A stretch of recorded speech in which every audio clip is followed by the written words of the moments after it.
And we're back. It's been exactly 10 chapters since we've talked about One Piece. God damn. I was like 6. I think and it's not a bad pacing given how difficult it was to schedule just us talking tonight. I think 10 chapters is fine pacing. For And what a we 10 need. chapters they are. Yeah, particularly like the beginning and the ending stretch of this group of chapters are very good. Because we have so many, I won't do like the chapter by chapter summaries that I've been doing, but I will do the more generalized, here's all the plot beats we got. And I have some visuals for you gentlemen to remind yourselves. So just getting to it then. So the God Knights try to recruit Loki, nearly killing him in the process. We learn about the Harley, and Oh my we God. see the Harley mural. So like we left off on some of the biggest lore in One Piece, so that's fun. We meet Scopper Gabon. We also meet new Celestial Knights. Holy Knights. Holy Knights. Isn't it Celestial Knights? This says Holy Knights. God Knights? Oh no, yeah, Holy it is Knights. Holy Knights. I'm probably. Knights. Holy Knight, okay. Anywho, Loki starts rampaging and sets Elbaf ablaze. We learn Interesting of his that Loki past. has How about Thor or how about Mjolnir. we talk about the things after the summary, if you don't mind? Nope. All the Sleep Tids start rampaging around the island. And then we got a little bit of backstory with Loki and how he looked up to rocks, assumedly. Yeah. Kowloon, Saul, and the Straw Hats go to stop the kids from marching into the fire. And then we end with Sommers lays down a demand for the Giants to burn down the library and the school and pledge loyalty to the world government. But Robin and Scopper got something to say about that. So Yeah. that's a fun cliffhanger. Yeah. We could even pick up from there. This is exciting Joe content on account of the fact Yes. that it means we're gonna get a lot of Robin stuff pretty soon. That's the thing. Like, I'm glad Robin is the person here with Gabon who's like, I'm doing some shit about this. Yeah. Yeah. Her having to watch Saul like get beaten up and like fall into the thorns. Saul is so cool Oh in this my arc. I'm God. so glad he's alive. Actually, After they get reunited, this shit happens. I know, really. But like I feel for her like having to just sit there and take it after all that. But I'm excited to see what she does. I think Thorn Man is an interesting matchup for our lady who's all about touching things. And That's the guy that was half naked, right? yeah, it's Sommers. Yes. He's kind of like the main antagonist of the arc so far, I'd say. Because he's kind of in control of the situation. He did also steal our bars in one of the panels. Oh my god, yeah. He goes, "This game is for babies." Man, he's a evil fucking fucker. But I like that like there's a lot of just evil fuckers in this story. But it seems like his motivation is he just wants to see the full range of human emotion. Like the more intense the emotion, the more beautiful. That's a good starting point then, because I really like the Holy Knights, and I've been thinking about them a lot from this batch of chapters. They just kind of keep getting better and better. And I'm with you, right? Like, there's a lot of disgusting bastards in One Piece, and he's one of those sick fucks. But there's just something about the way he does it with, like, his poetry and his, like, oh, you've never felt love? That's such a bummer. Like, all the best emotions come from pain. Yeah. When he's, like, waiting for Saul to fall into those thorns, it's like, there he goes. He falls. Like, he's very good at, like, annoying me in a positive way, and I like how he interacts with the other two. We also got Sir Killingham here, who Love his design. I think he looks cool. he's pretty cool. He's always in his awakened or mythical Zoan form, which is a Kirin, which is apparently a mythical beast that can manipulate dreams, which is kind of the cornerstone ability of the arc so far. Yeah, how appropriate. Yeah. We can talk about that too, the Sleep Tids. I think it's interesting, right? Like, we have an arc where children's dreams are literally coming to life, and they are like the ongoing timer/threat. The fact that they're rampaging everywhere. And I love that Oda, like, Oda has drawn so many monsters, and I like that he is able to break away from like drawing his normal monsters to draw like this stylized, which still kind of looks like his art style, but it's obviously more like what kids would draw. He does It like a was- shading to them.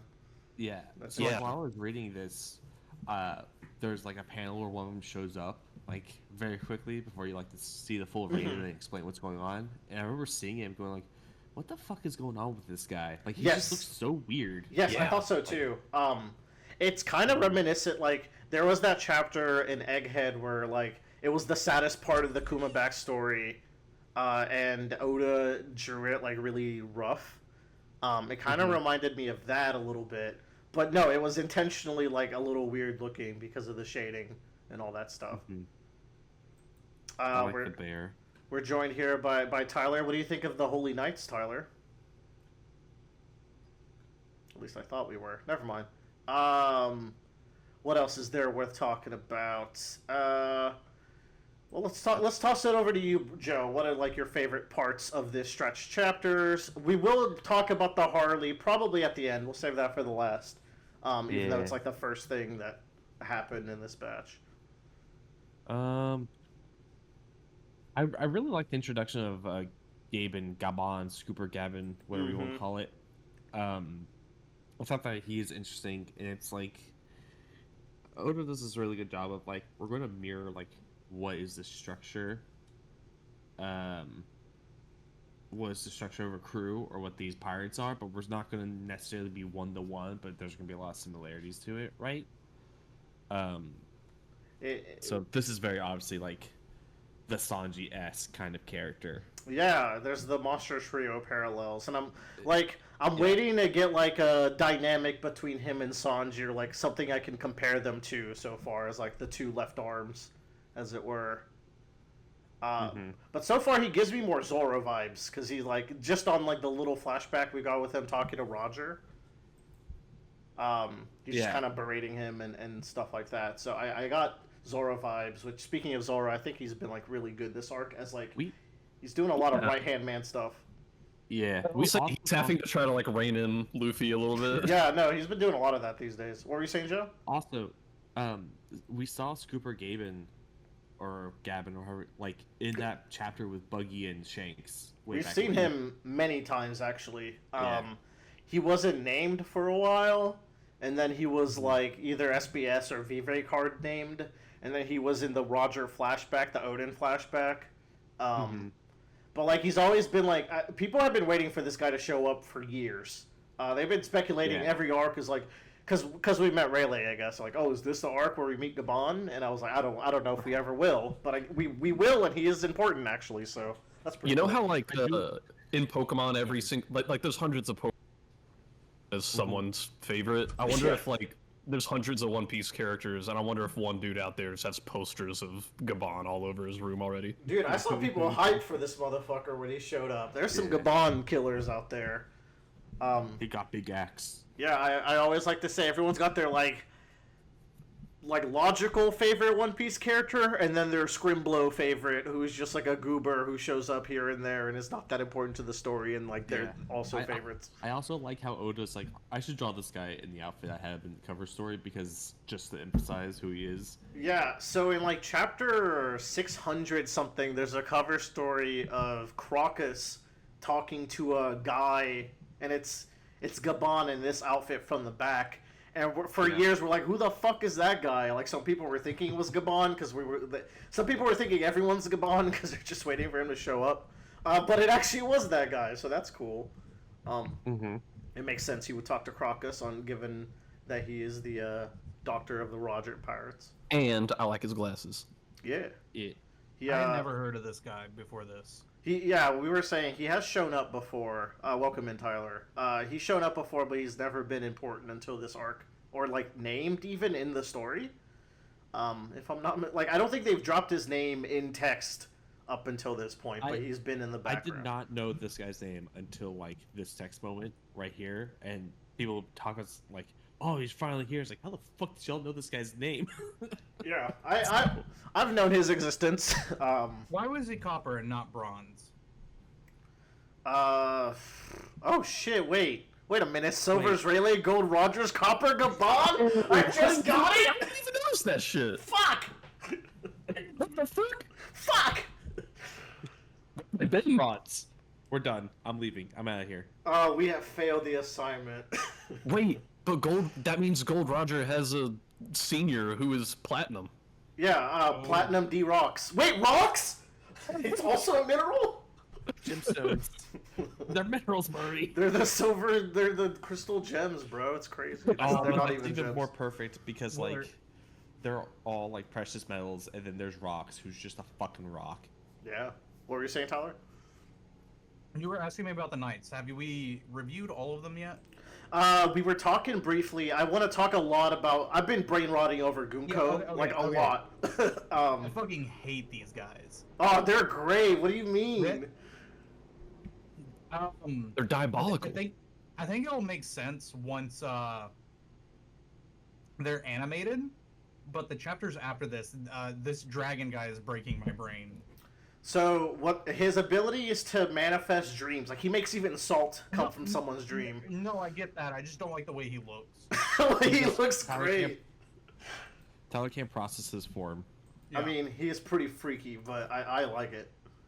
Every Now- time I look at him, I just think Dragon's Dream from JoJo's.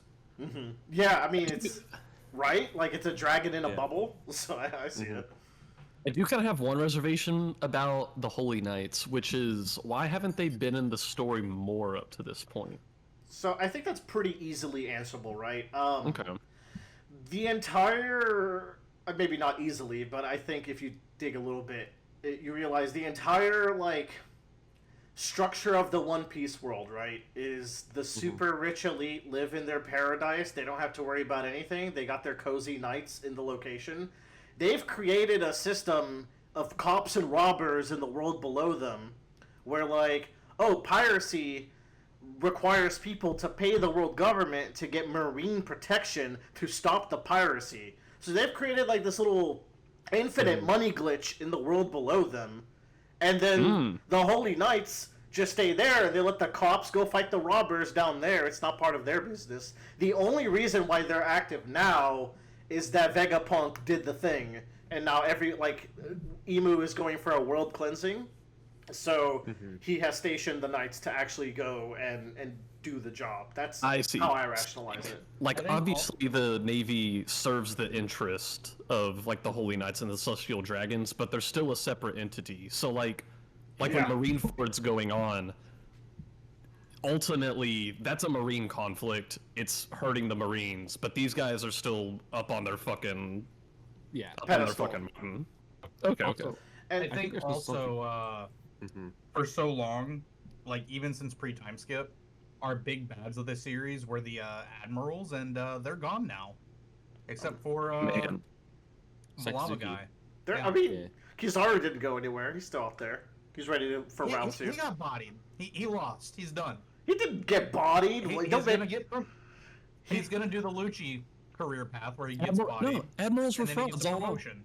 Oh my god. Frogmals. He did not get bodied. He pretended to be hurt so he didn't have to kill more of his friends. Okay, it was heartbreaking. You're the Adam Sandler stan over here. You should be thinking deeply about your boy.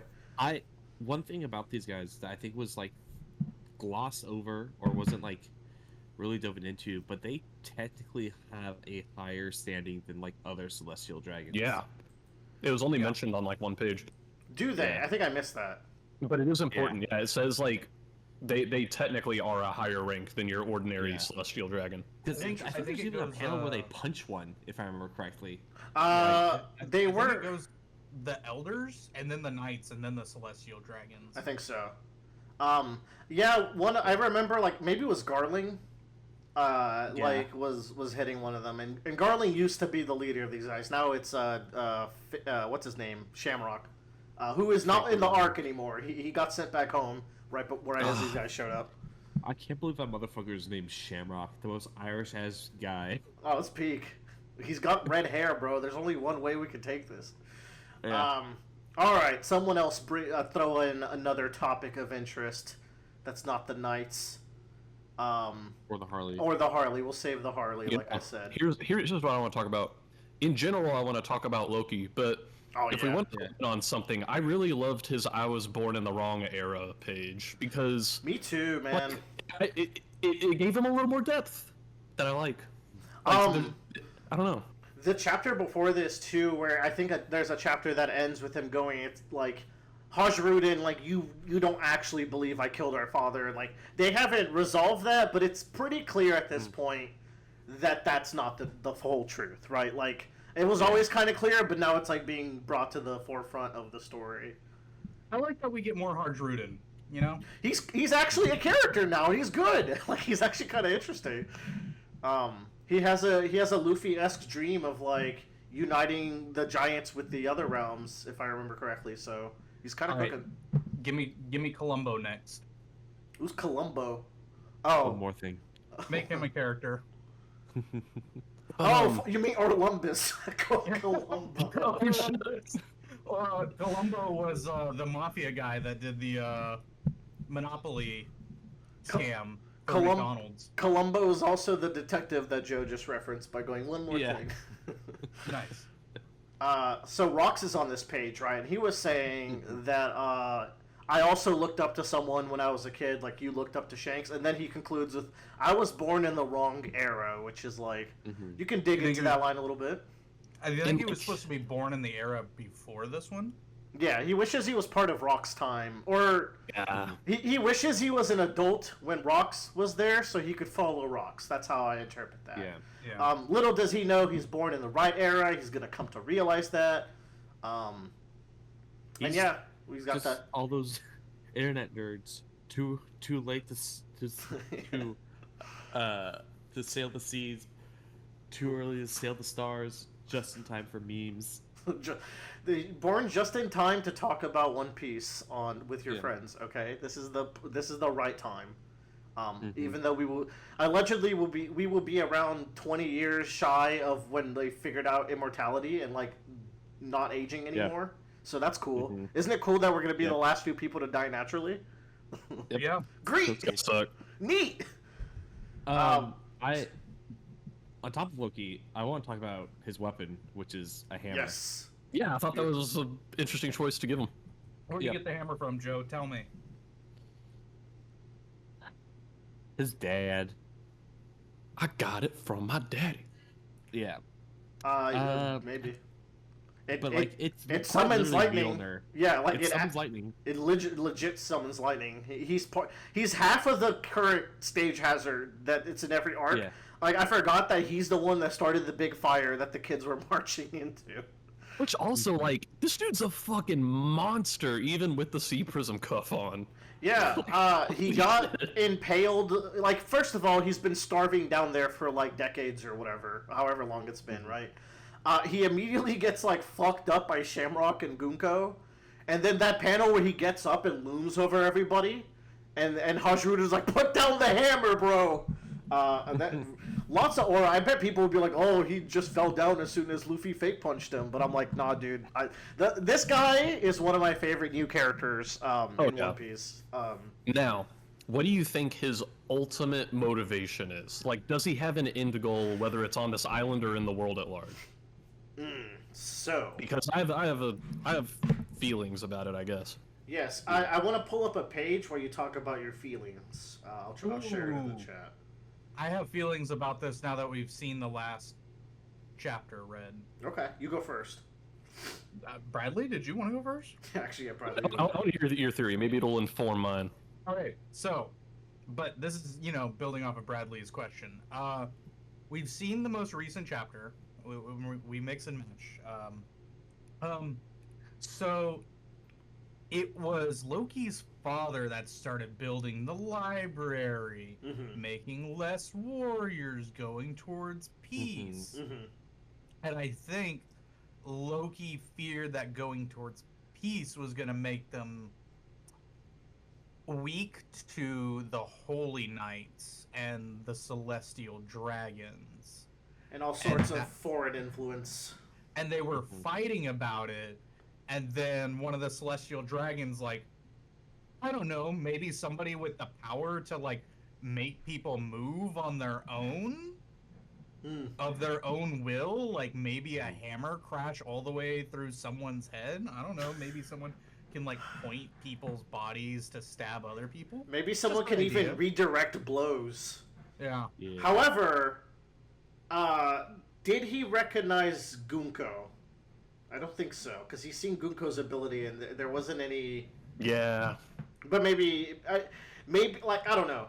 I see where you're cooking, but maybe he doesn't know that she did it. If that's the case, like she.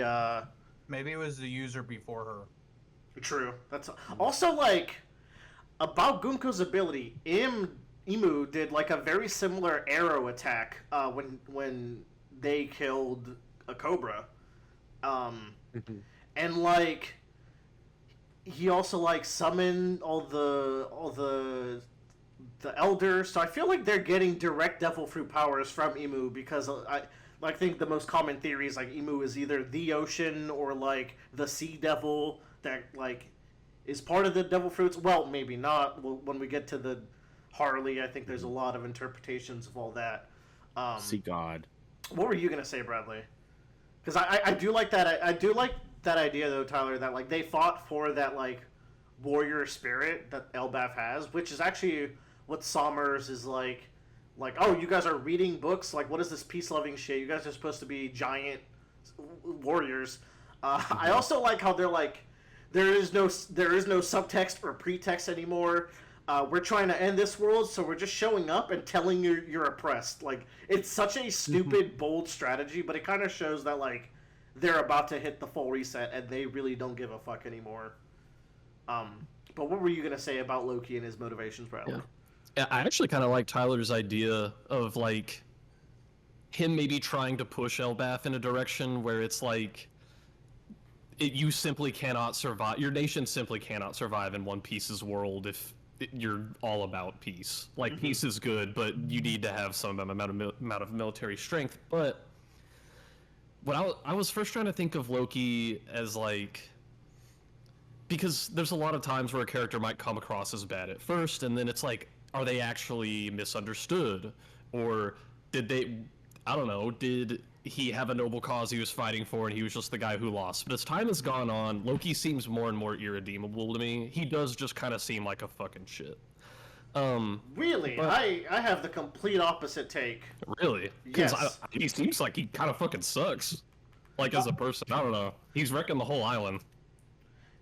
Yes. Unless he's like, I have to do this. But if all of his motivations were for the greater good, frankly, I don't know. I think he would have a very different reputation on this island. Well, I mean, clearly the way that one chapter ends, it seems pretty clear that he was falsely accused of killing his dad, or like the dad killing the patricide was not without its good motives. That's how I'm interpreting all that. He is lashing out. Like, don't get me wrong, he is a dickhead, but I do think there's more to him. And I shared some of like his dialogue before he like falls down and Luffy starts like feeding him, which was very funny. He's just burning the fuck out of his face, and then Gerd like gives him a thumbs up. But like I think his dialogue really speaks to someone who's taking that like mantle of the bad guy to do the greater good. Like, you can't even lift Ragnir. They will. The flames will only spread further. So make your choice. Will you undo the last cuff and free me, or will you all choose death? Like, I'll only keep taking the lives of those weaklings in the Sun World. So he's like very much. He also introduced himself as like the sun god who destroys the world. So like he fashions himself as a sun god figure. So I think I forgot about that, but it ties into what I was gonna fucking say. Ooh. Because I think ultimately what Loki wants is to play a similar role in the world as Nika. It doesn't necessarily mean he likes Nika, but Loki, coming from an inspiration of a god of chaos and mischief, I could see him just wanting to be the person to flip the world order on its head, just because that's what he's about. I could see him being just like, fuck you. That, like, him and Nika are both talked about in a way, I think, where they might flip the world on its head, but obviously for different motivations. Yeah, and I Yeah, like that. Him and Luffy might be doing the same thing, but Luffy's not gonna be a dick about it. Yeah, that's the main thing. Nika does it to help the weak, free those in need. I think Loki wants to do it so he can be the guy who changed the world. Because he's fucking Loki. So I'm somewhere in between that idea. I feel like he sees a fundamental thing that needs to be changed, something that Luffy doesn't actually see, and maybe that's part of the actual Nika qualifications, is that like you don't see the problem with the world, you just do what you do, and that in itself is saving the world and whatnot. Loki can't see evil, dude. He can't see at all because he's had bandages since he was a kid. But like, they all say I went and killed Dad with pure murder in my heart, but you don't believe that, do you? He says it's like, or perhaps instead of indulging in your petty personal drama, take a look at the woods around us, yada yada. Like, there's a lot to this story about him killing his dad and him being villainized, and yes, he is aggressive. The woods around him. Hold on, let's read the whole line. He insulted my mother and killed my father. Go on, do it, you sad little berserker. Perhaps take a look at the woods around us. They all said and killed Dad with, but you don't even believe that, do you? That's it. Yeah, that doesn't directly relate to any of his dialogue. Why are the woods saying that Loki killed his dad with pure murder? What are the wood? Is the Lorax what there? What did trees say? Is the Lorax there whispering in his ear? If I had to guess, he's saying like, look at where they've imprisoned me, or like, look at where. Did they imprison him or did he imprison himself? I think they were saying they imprisoned him. They imprisoned him. Yeah. So I actually don't know what he's referring to with the woods here. Imagine he has like an ear mite and it's just Danny DeVito inside of his ear going, "I speak for the trees. You killed your dad." But then I'm like, even when he was a kid, he was mean. Oh, he was a dickhead. He look for the alleged father murder. I don't know. He is a bit of a twat. Don't get me wrong, but I love him for that because I think he sees the end goal that we need to get to, but I think you're right that he wants to be him and he's trying to force it in like a sort of like how Kaido wanted to force it and then he kind of gives up on it and he's like, hey, if Joy Boy's gonna show up, it's gonna be to stop me because it sure isn't me. Is that Kaido's club? No, it's just a club. Unless okay, that's just what all clubs in One Piece look like. Well, hold up. I don't know if Kaido's ever been around the giants, but he does have ancient giant blood like Loki does. It'll be confirmed in an SBS. Yeah, but you know what? Maybe you're right that he has these good motivations, but he also just has this philosophy of weakling, because he goes on about weaklings a lot. Maybe he just has this philosophy of people who are not strong enough to change the world have no business trying to. Mm-hmm. All right, I want to get to get a big one out of the way. I want to get into my Celestial Knight, particularly Gunko brain rot. This character is cooking, bro. I was thinking a lot about how she's being presented and what Oda's doing with the story. Yeah. She's not just a chick showing up to beat up the Straw Hats. I think she's really important to the message of the arc and introducing these holy knights to us. First of all, she's the only one who's not Saint. She's not Saint Gunko. She's just Gunko. I didn't even notice. Yeah, she was not introduced as a saint like all the others. However, she is very much a holy knight. Notably, she has two different eyes, symbolizing probably that she has a mixed heritage or something. Heterochromia is cool when she does it. Yeah, heterochromia is cool when she. I mean, it's cool when it's not overused. Yeah, she did. Yeah, she's lost her Sharingan, but she hides it when she's talking to the Straw Hats. Her hat is always tilted such that you don't actually get to see her eye. In every frame, she's kind of either with her hair or her hat, she's hiding that side of herself. She's very disgusted when they call her a human, and she emphasizes that we are gods. I feel like she's a half celestial dragon who had to go through a lot of pain to get to this spot because she doesn't have sainthood, but she gets to be a knight. And I think it's because she's not a full-blood celestial dragon. Which that's one thing I kind of like about the celestial dragon's writing is that the whole y'all are humans and we're gods thing, it's not just propaganda they push, they believe it. Oh, they truly believe it. And, like, to a degree, when they believe it that much, I would not be surprised if there's a little bit of truth to it. Like, in a sense, like, they are either the first pure race from the moon or something, or, like, they're direct descendants from Emu or something. Like, genuinely, there's something a little different about them versus the normal humans. Maybe Man. their upbringing or where they're from. It's interesting to think about. Another cool thing about Gunko, her power is very cool narratively, right? Because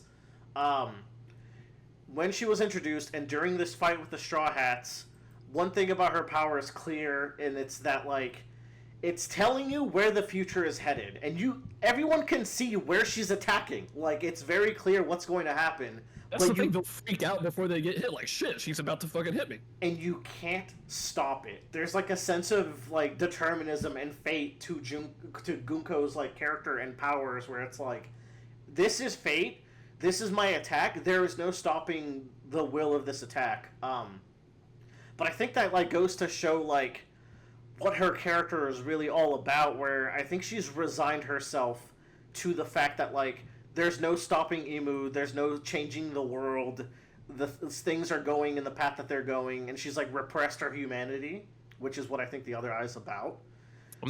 So it's like, I think the journey we're going to with this character is one of, like, especially when you start getting into the fact that she loves Brooks' music, and she misinterprets Brooks' music, because in this panel here, she's listening to Brooks' song New World, which is the song he sings at Sambodi when, like, they're about to go to the New World, if I'm not mistaken. So she's a Soul King fan, which shows up in a later chapter as well, when she's, like, telling him she wants him to make music for her, right? And then, like, if you go and look at the lyrics of New World, like, they're very interesting, because, like, they're very upbeat and, like, cheery, but you can very much interpret them as, like, to her, I think the New World is the fresh reset in which everything is cleansed. Yeah. And in her mind, because that is the path that Emu has set, there's nothing changing it. It's like one of her arrows. You can see it happening, and there's no diverging it.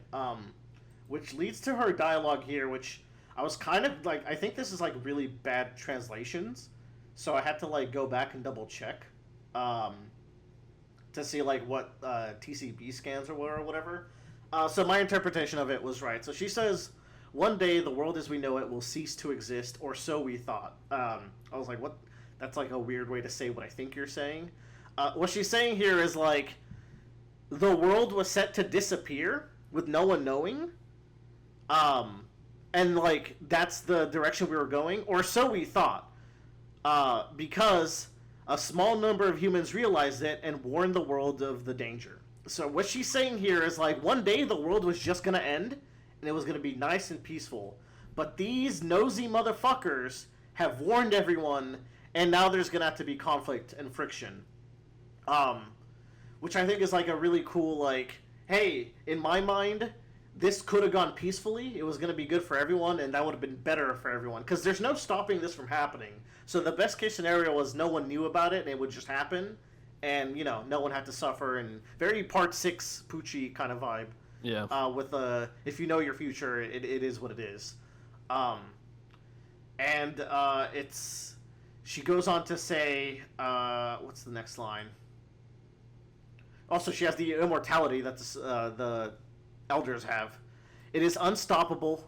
No one can stop it. The countdown has begun." And then she goes on to talk about how, like, the giants are really important for this upcoming conflict.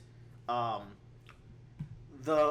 she confirms that the war will happen. So, like, we've been talking about the big war that's probably going to happen, because that happens in every shonen. This is the first time Oda has said in the story that there's going to be the big war. And it's from the character who is, like, destiny impersonified, where it's like, hey, this is gonna happen, and that character is saying that the war is gonna happen, and there's no stopping it. That's kind of a good point, because we've just kind of taken this big war in the future as a fact, but yeah, I don't think we've ever, like, obviously no one in the story has gone like, yeah, there's gonna be a big war in the future. That's just, like, what we the fans say. So hearing it here is Yeah, Really cool. especially from her. To quote Brooke, though, you know, it'd be the height of folly to take an attack like that head on.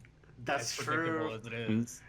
And like that dynamic with Brooke is cooking, bro. I'm saying, like, because I think she's like, and then here, she's trying to suppress Brooke's music and be like, hey, make the music for me. Because I interpret your music in one way. Like, whenever Brooke talks about a Pirate King, she's probably thinking of him in the New World, after everything's cleansed. So it's a very, like, death of the author, like, I'm going to interpret this my way. And then Brooke has the fire line. Like, I love getting Brooke content in these arcs. It's always good. Also, Frankie's been fun. So, like, we're getting the Lesser Straw Hats getting some love. Dude, you notice how Summers is like, I don't want to fight Luffy? Yeah, yeah.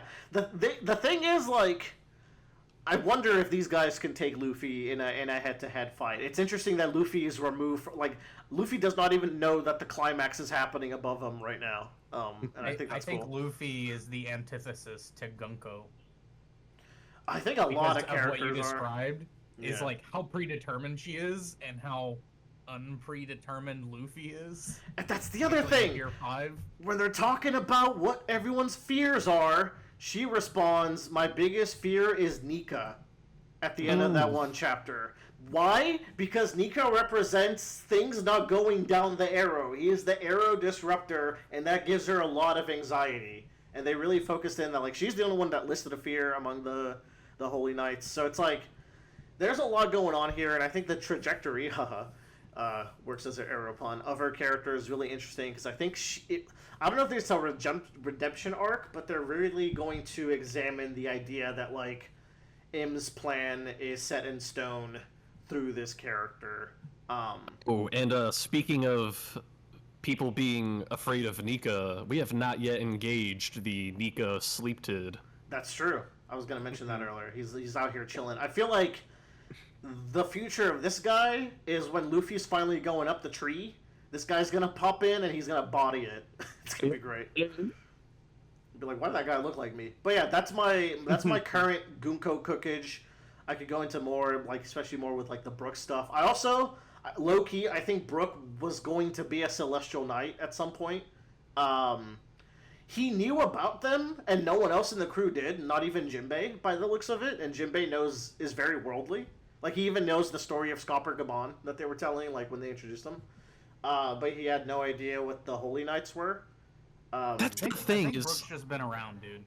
You know? like, earlier we were kind of mentioning this, and I was like, maybe Brook really is just old enough that there's no way he hasn't heard about him. But like you said, like, Jinbei gets around the world, and he hasn't heard about him. Their existence is obviously, like, not very publicized. So, Yeah. to even if you live for a long time, I feel like hearing about them at all means, I don't know, you've been places. Because Robin doesn't know about them either?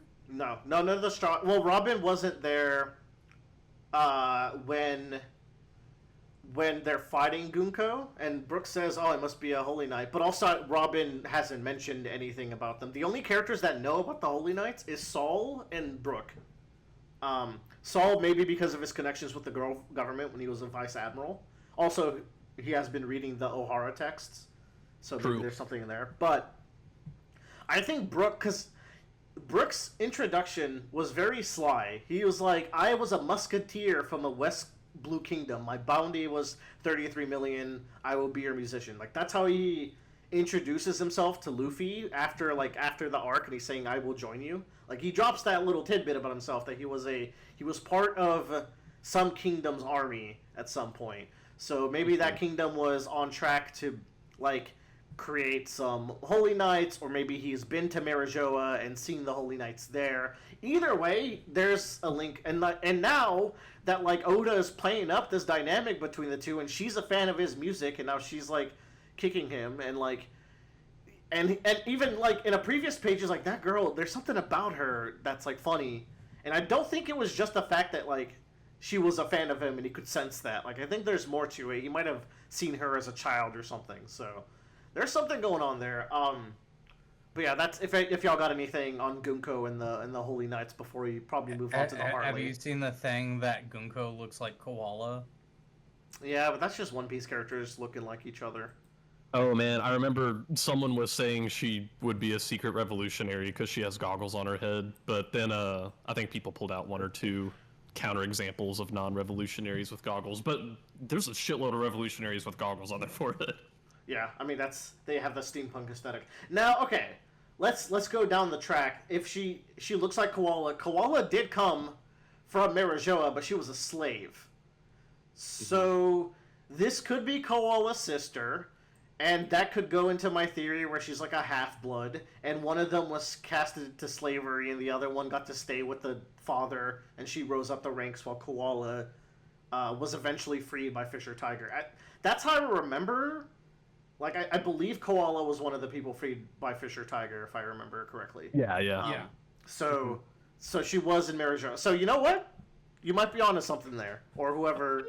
I'll keep it on my theory board. Yeah, I don't know. Yeah, I don't know what people are theorizing these days, but yeah, that's the Gunko cookage, and I'm very interested to see where we go from here. Because like, very interesting character.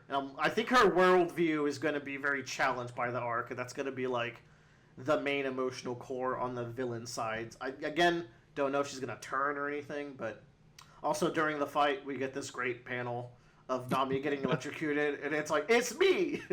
It's just Brooke. Yeah. That's a callback to another joke. Is it, I mean, she electrifies Brooke all the time. Like, she uses Brooke as an electrified weapon so, like, in Big Thriller's Mom arc. is about to electrify Nami at one point, and Brooke steps in the way, but that's the same gag of, like, of Nami ducking behind Brooke, where you think it's Nami, it's actually Brooke. Yeah, here's how you know Brooke and Gunko is supposed to be a serious dynamic, by the way. He does even do a panty joke when she's stamping right over him. This bro's locked in right now. He's doing his cool, like, raw Straw Hat shit. I would rather die than live with honor. And yeah, like Tyler said, he drops that line, it'd be the height of folly. Oda just said, I'm gonna make a banging fucking Brooke panel. We get those every once in a while, and I'm always down for it. So, okay, just because we have the sleep did moms on the page, which is funny, by the way, because both the kids and the husbands are scared of them. But I was afraid there would be someone old enough to be scared of Lin Lin, and we would get a sleep did Lin Lin. I thought the Thundercloud was going to be that. What if there was like a sleep-tid Lin Lin, and there was some soul flying around of Lin Lin's that, like, she flew into the body and it reincarnated her? Oh, fuck. That seems like some shenanigans that I could see happening. Anything's possible at this point. Alright, anything else y'all want to bring up before we, like, close off with some Harley talk? Any other big plot points worth discussing? Did we talk about Robin? Or is that what we're getting to? Well, I mean, Robin's gonna do cool shit next chapter, but do you have anything specific? I saw a theory that I liked, that the next Devil Fruit awakening is Robin's. Oh, I would love that. That And would it be hasn't actually awakened yet. Yeah. Also, we need some of these lower Straw Hats to get some fucking hockey, bro. Like, at least Brooke and Usopp need, like, armament hockey or something. I mean, Usopp's got his Something. observation. Usopp barely ever uses that observation. Even Oda forgot, I feel. Unless, like... Where's Chopper's Conqueror's hockey? That's what I'm saying! Brooke's gonna get Conquerors, by the way. That's a fact. But Chopper needs armament hockey because he literally fights people with his fists. So it's a shame. But yeah, I want Robin to either do some hockey or an awakening here. I think that'd be sick.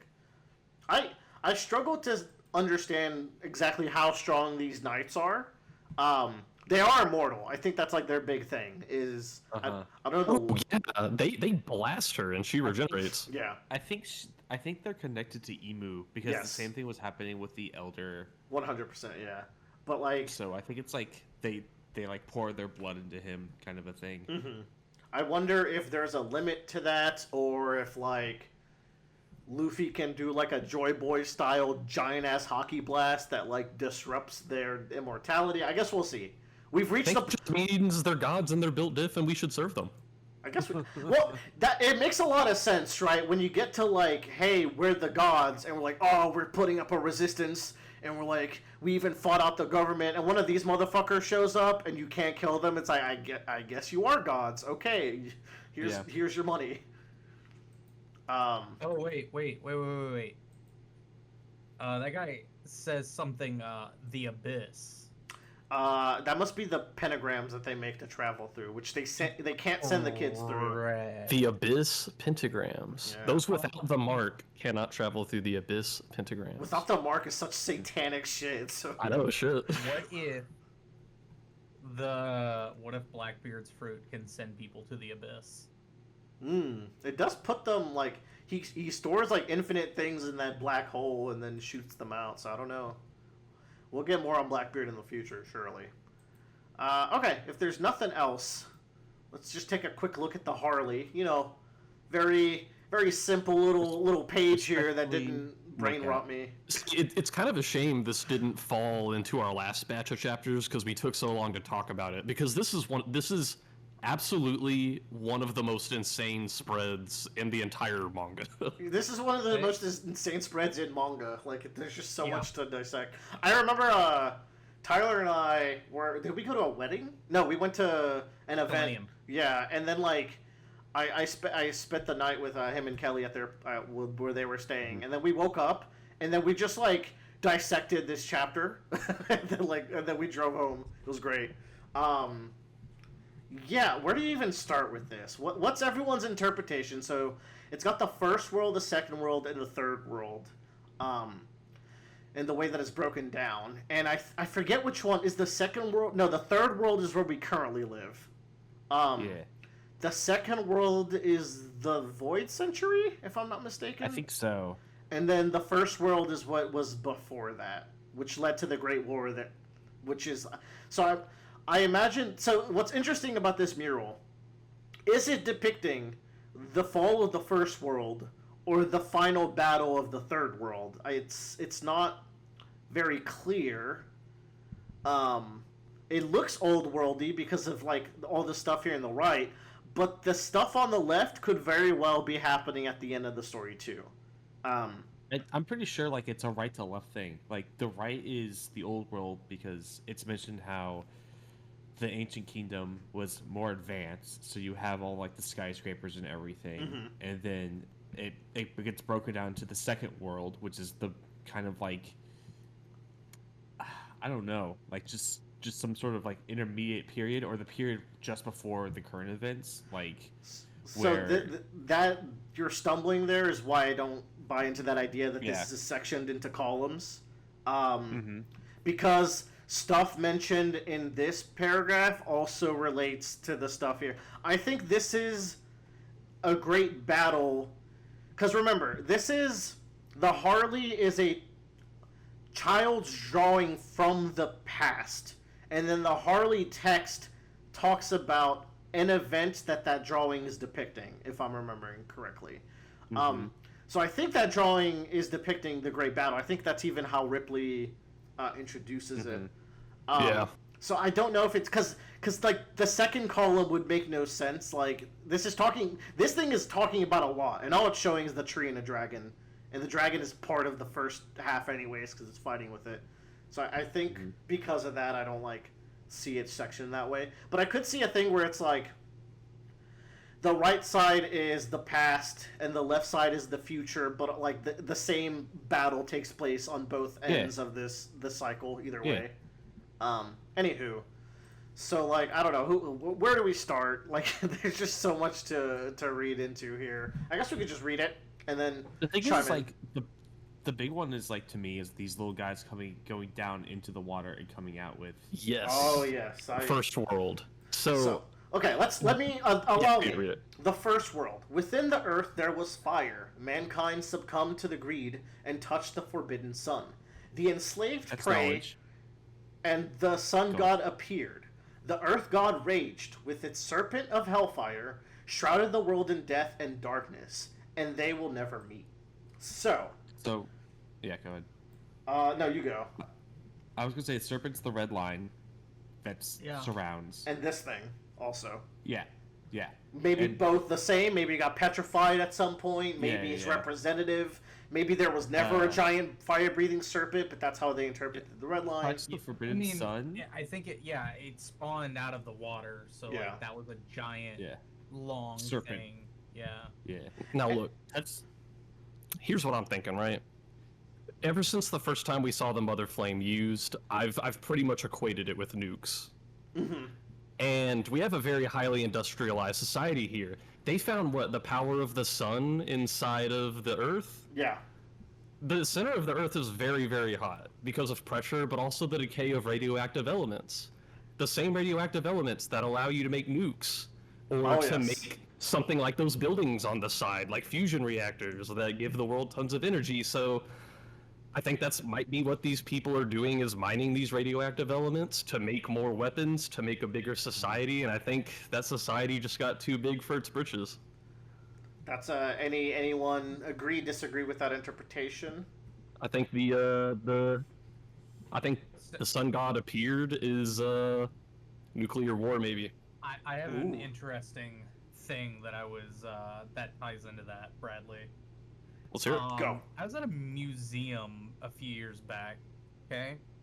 And I think we were just in like the paleological section, just looking at fossils and shit.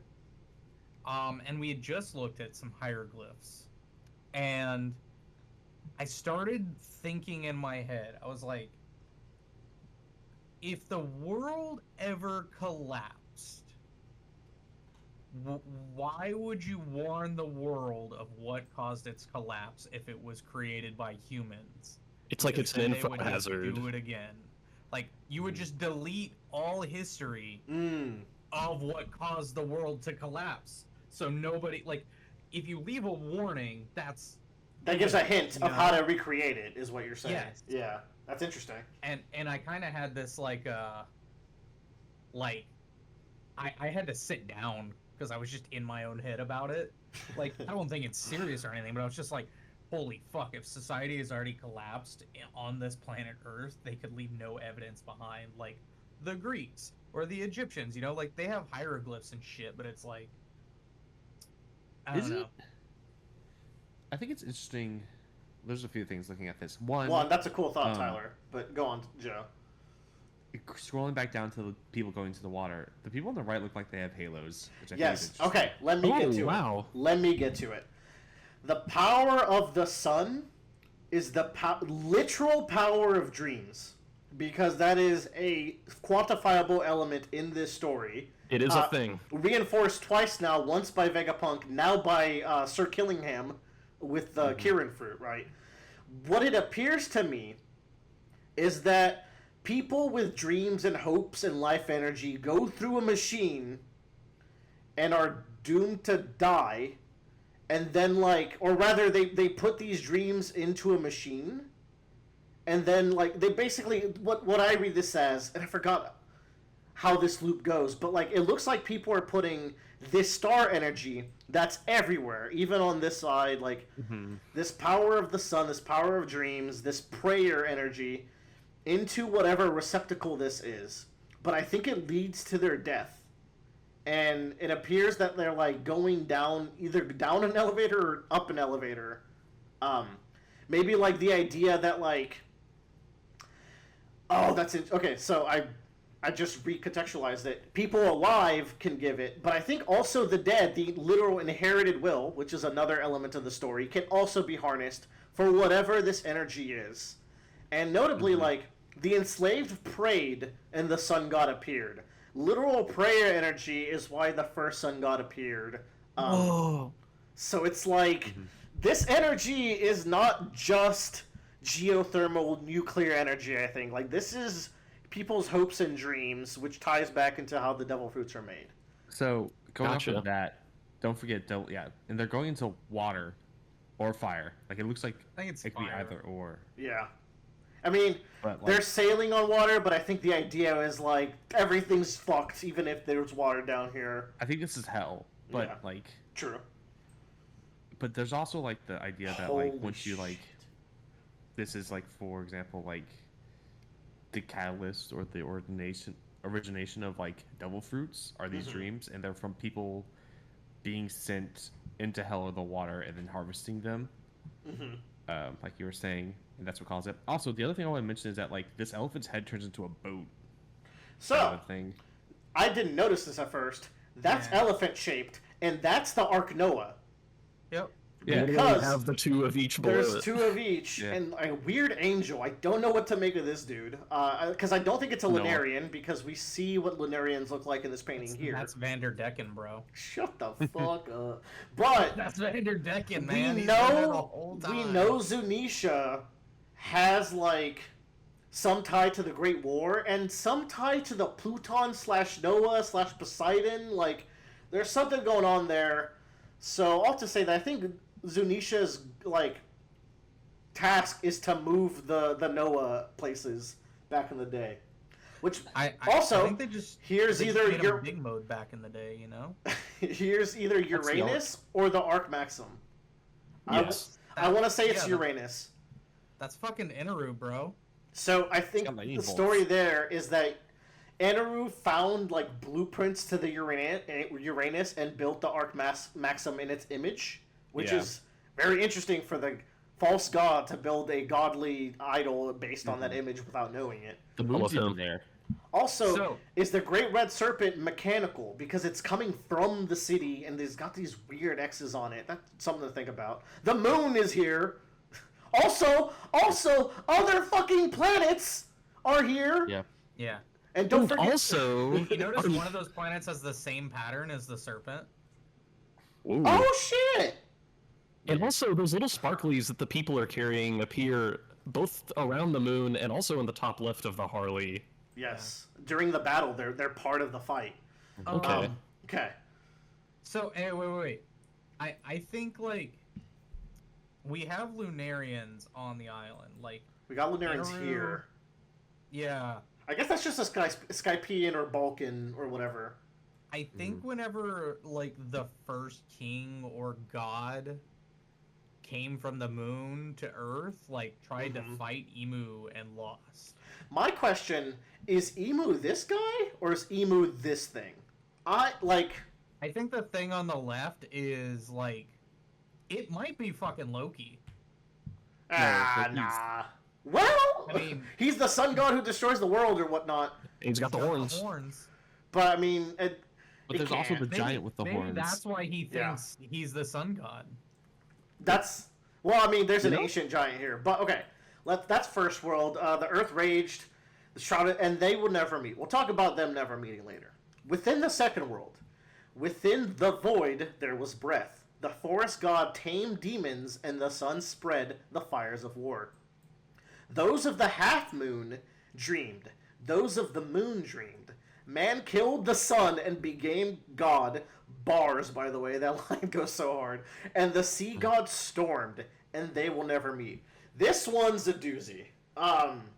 Okay, the Void Century was created in this war, or started from this war, either the end or the beginning point. But then life came back. The forest god tamed the demons, and the sun god spread fires of war. The forest god tamed the devil fruits and created the devil fruit tree. That's probably Marijoa. Okay. The devil fruits were only being made By like dreams. in a factory I at don't that know. point. That's the thing, right? Like, what are the But don't forget, what are the like, demons it tamed? Is we don't really know. So think about like if they're going into the ocean in that right hand side, the Ooh. tree goes all the way down into the ocean. Yeah. So it's like sucking them back up. But Half then, moon dream, full moon dream. That's the minks and the samurai. Yeah, mm, that's Wano country. the half moon's the D clan, brother. The D clan, but also the Wano Uh, clan is the half crescent moon. Yeah. But a crescent moon is not a half moon. Like it is a crescent moon. They're decan. My question is, those are the full moon. I really think the half moon is the D clan. Minks. Maybe it's just so Minks interesting become to. awakened during the full moon. Yeah, but there's a lot of like. I think those of the full moon are the celestial dragons or like whoever came from the moon, and those of the This one's a doozy, but I really think the Half Moon's the D. I also want the sun spread the fires of war. It doesn't say the That's sun Nika. god. It doesn't say the sun god. The sun spread it. So I think it's still the concept of like fighting over dream energy, whatever they like this resource they were fighting for, kept the war going in the Void Century still. But then man killed the sun and became Nika? god. Nika. Okay, yeah. And the sea god storm. Who the fuck is the sea god? That's Is Poseidon. Is that Emu? Remember, there's the cube that says, "I'm sorry I couldn't take you to the world above," which is referring to potentially the last Poseidon or Poseidon previously. Wasn't in the that Void Joy Century. Boy to Yep. to the Poseidon? Boy Yeah. And Nika being the same. But that's not okay. The sea god stormed. So the sea god was angry that the sun god Yes. was killed. And they will never meet because he's dead. Okay. I'm still on the Emu represents the sea because it's sea backwards in Japanese, and also like maybe Emu seems to be granting people devil fruits. It like creates actual demons. We tie the sea to demons in this mythology. That's my. What do y'all think about the sun and the storm and? I've never tied the sea to demons, but the opposite because like I guess so. Yeah, the they jealousy. eat the devil fruit users, right? Like Well, It's- no, I tied to the sea because it's like I grant you power, but I am your ultimate checkmate. Like I am the sea, therefore you can never rise above me. I give you godly power, but don't- you can't surpass me. I think it's a reclamation, but I don't think it's like a necessarily like. I think it's like a kind of like a. I can't get to you, but once you're to me, you're here with me. It's never like a giving; it's a taking from the god. Does that make sense? Okay, I could see it. I'm not granting you these powers. You've taken them from me, and you will be reclaimed into the sea. Into the ocean, which kind of gets Yes. created. What is y'all's? Do y'all have any interpretations of this before we move on to the third world? I can't even figure to guess. I don't even. The forest god's the weirdest one because like Yeah, who's this bro? yeah, like The That's, the portion about the second world is the most opaque to me out of these three. The Deliberately, Force because I God think this the is the Admiral, truth. right? Yeah, this is Ryogoku. He was back there. All right, Yeah. the third world. Within chaos, there was emptiness. The inconvenient remnants recall the promised day and hear the voice of the half moon. The sun god dances and laughs, guiding the world to its end. The sun returns and brings a new morning, and they will surely meet. Y'all, So that's just That's cinema. Wano, right? no, this That's is just much now. more. That's One Piece. That's the manga. So, One Piece is this half of this, I think. Like, the current story is the second half of the third world. yeah. And I guess also, the first one's more like setting the stage. So, within Chaos, there was emptiness. After, whatever happens in this Void Century, which I think is the second world, which we will find out through Robin eventually, the inconvenient remnants wait for the promise of the half moon. This is the D clan. For like this solidifies that the half moon's the D clan, and this is like those who are left behind still waiting for that promise, that whatever promises they made to each other back then. But I love how they're called the inconvenient remnants. There's something to be wiped out. They're not inconvenient back here. I feel like there's a shift here where like the new god is writing history and who's right and who's wrong at this point. Of course, Emu.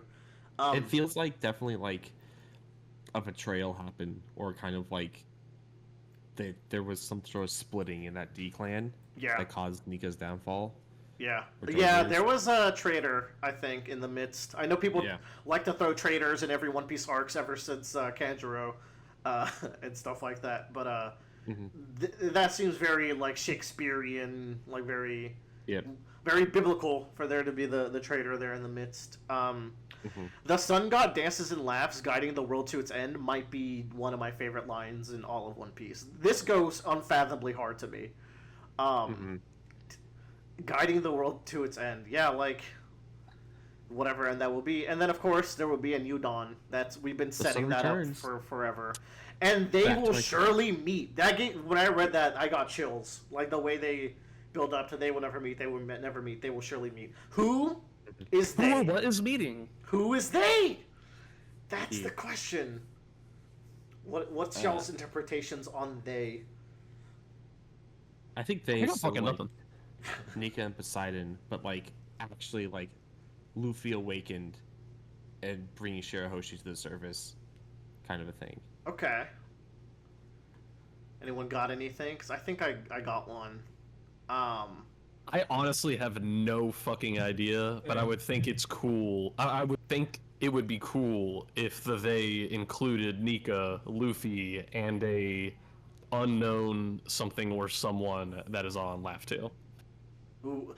So yeah, I think they is everything, because for they to be Nika and Poseidon, this is very likely Nika and Poseidon in the second world, right? Because it's the line right before it. Mm-hmm. But this day, I don't think is them. So, like, this is the tricky day to find out. Is actually this first one. The Earth God raged, and with its serpent of hellfire shrouded the world in death and darkness, and they will never meet. They either being the world that was shrouded, or the Earth God and the serpent, or the enslaved and the Sun God.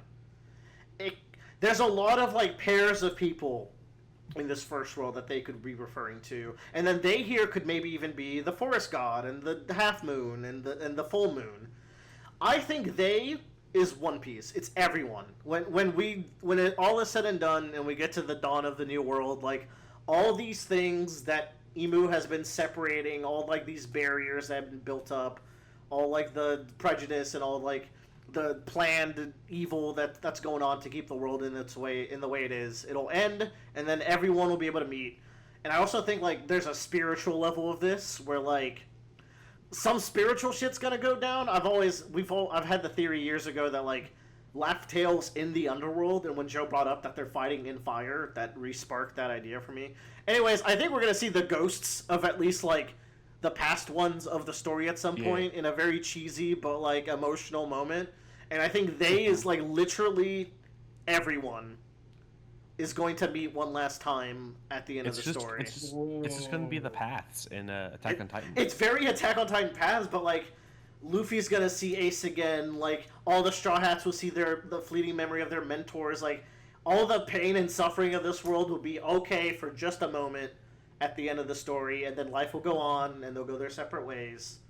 That is true. Like the other way you can look at this too is this is the flow of all the companions that Luffy has, where it's like all the pain of like the beginning, and then there's nothing, and then there's Luffy that brings it all back.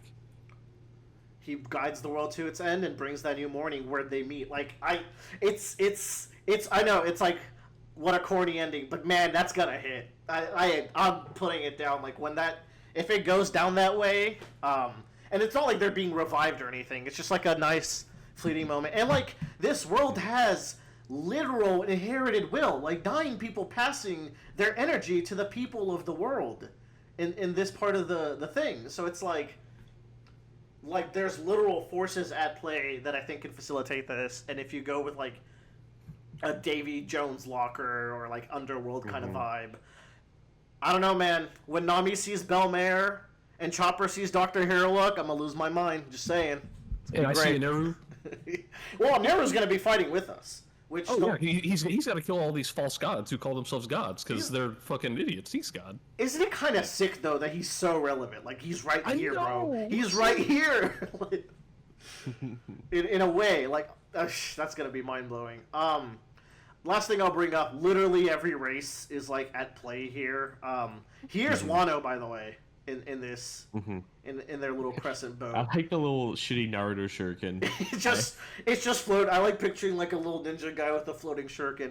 I think this is the Nefeltari clan because like it's got like the sun motif, which I think is this Alabasta flag. Long arm tribe, long leg tribe over here. You got Poseidon / mermaid princess, the Tontada. You got a normal giant and an ancient giant, a normal Sulong or normal mink and a Sulong mink. A normal Nika. You just got Nika. You got a Lunarian up here, notably like pretty up in front of the line. I wonder if that's like relevant to anything. And then you have fucking Emmett, just straight up Emmett chilling here. Come on, Don't forget the robot guy. So yeah, and then like you got the celestial dragons or the celestial knights on the left. Yeah, that's the other thing. There's people on this creature's side. Someone pointed out that there's 5 of them, but one's getting tossed out the boat, which is like Saturn dying. I think that's a stretch, but maybe there's something there. Yeah, like as to not, we're just that time. I think that covers every world and like gets our juices I have flowing. something after this. Oh, hit me now. Hit me nice and hard. I'm giving you a screenshot of something. Hold on. One thing I'll bring up, I think it's so cool that this got to be Frankie's moment. Like, thank you, Yeah. Oda. Like, it's not a character moment, but I think it speaks to something that like Frankie will do. And like, do you think he's hiding something that we can't see with his body? Oh, definitely. Interesting. There's not much that could be down there. All right. Tyler just posted raw Japanese images here. It is Elbaf. Oh, okay. So, we have the underworld. I can't hear anything. I Can you can hear me? hear him. I can hear Okay. him. So we have the underworld, we have the sun world, and we have the heaven world. Yes. And little is known about the heaven world except it's above the sun world. Yeah. Okay. And One Piece, we have the ocean. And high above it, in the clouds, we have Mary Joa. Above that, we have the Sky Islands, where most people think it's a myth. Mm-hmm. So, Willer, do you see the giant sword back there? I do. I've been thinking about that. Like, I have no idea what's going on there. We've all For seen, ancient we've giants, all that's a seen fucked up sword. Thor 2. Or, no, Thor 3. I've seen Thor 3. My experience with the phrase Ragnarok actually comes from Golden Sun. Sick. Ragnarok in Norse mythology refers to the fate of the gods and is a series of catastrophic events that culminate in the destruction and rebirth of the world. It involves a great battle, natural disasters, and the eventual submersion and resurgence of the world. Submergence is an interesting word. The final battle is a conflict between the gods and the giants, led by Loki. Oh, I did not know Loki leads the giants in Destruction Ragnarok. and renewal. The world is engulfed in fire and water, leading to the death of many, including prominent gods like Odin and Thor, before being cleansed and reborn. Yes. Where you played fucking God of War Ragnarok. Yeah, that doesn't like show him leading the giants into Ragnarok. Like, are there any giants in that story? Isn't he like the last one? He is one. Engaboda is one as well. Yeah, that's it. As well I as think- all of the creatures are also considered giants. So Yogamander, the serpent. Yes, the world serpent. Anyways, Ragnarok is also usually depicted as the circular rainbow as well as Yogamander because it is the snake that kind of ultimately ends it. Mm-hmm. And we've seen that already. I think Loki is wanting to destroy the Atom Tree for maybe 2 reasons. One is, then we can't build maybe Pluton or something. 2 is, I think it's a metaphor for what we will do with the Grand Line. Yeah, because I think isn't the thing that starts Ragnarok is the death of the world serpent? No, the opposite. The world serpent consumes the world. What starts Ragnarok is The death of Baldur. yes. Okay, I guess there's no parallel to that yet. But well, we did lose an elder. Yeah, is that guy Baldur or the stand-in? I don't know. It is the death of a god, more or less, is the thing. Ooh, okay, Cook. Oh, okay, I like it. Also, Mjolnir died recently, technically a god. But I like Tyler's idea of like destroying all of Elbaf is a symbol for like start kicking off Ragnarok, and like maybe that's what Loki's doing, right? Like, but it makes me think of Gunko going like the giants are going to be really important for this war, and like in this one, it's an interesting page because she's saying like, oh, we're going to force them to fight for us. Meanwhile, we're seeing here Luffy bonding with Loki. That's actually what's going to get the giants on our side, not their. So it's a very clear juxtaposition. But of course, she's very certain about everything. That's her thing. But yeah, it's just interesting. Like, I didn't realize that the giants fighting was such an important part of like Ragnarok, which this entire battle is for the fate of like who the giant's gonna be on. So this page hits a little different, knowing that that's part of the lore. I mean, Oda loves Norse mythology. Oh, Like, yeah. he watched her name, the Viking. I forget. Vicky the Viking. That was his Yeah. childhood cartoon. So yeah, and we saw. I do like. I don't know if we mentioned this before, but we have like come to fruition all of those like 3 panels way back when they first got to the red line. Which was what again? There was so that when they like the chapter that they reached the red line, there's a page where it's 3 panels. It's Circular the first rainbow. one, I remember that. it's a circular rainbow. The next one is a bunch of like tanuki fish jumping out of the water, and then the third one is it's raining candy. I guess so. That's Wano, Whole Cake, and Elbaf. Elbaf. Interesting. Yeah. So. Interesting indeed. Yep. Anyways, That brings us to 1:15. It is Joe's bedtime. We can close it there. That was good. I love brain rotting about these holy nights, and especially the Harley. It's the kind of page where like 100 chapters from now, we'll read back to the page and have like a new hint of like what's going on and like how to interpret it. we're God, gonna look back like, oh my god, that was so clear. Yeah, why like- we're such fuck- I think everything but the second world is like clear once you know it, and then the second world's like very vague, specifically. I think yeah. And that's I can't like when we get the full lore of this story, it's gonna be really cool, and it's gonna be cool chatting about it with y'all. But for now, that brings us to time. Thanks for chatting with me. And in roughly 10ish chapters, we will reconvene, which can take like 4 months. I think the last time we talked about One Piece was January, and we're coming up on May, so that's about right. Yeah. Alrighty then. What you got, Joe? Send this off, Joe, before you go to bed. Bye. Bye.